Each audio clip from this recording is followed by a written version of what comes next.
Əməliyyatımıza başlayırıq.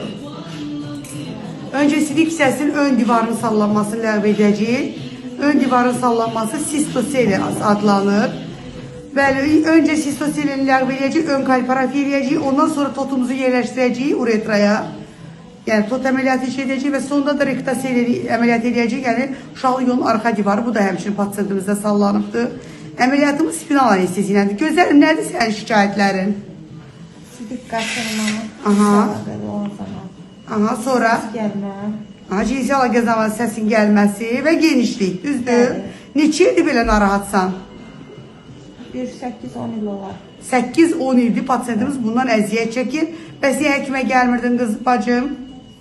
Nə bilim, müəyyən səbəblərə görə. Müəyyən səbəblərə görə. Neçə balamız var? 3. 3. Özünüz doğmusunuz üçündə? Bəli.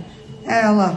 Bu günləri biz sizlərə eləyəcəyik ki, doğuşdan öncəki vəziyyətə düşəcək uşaqlığımızın yolu.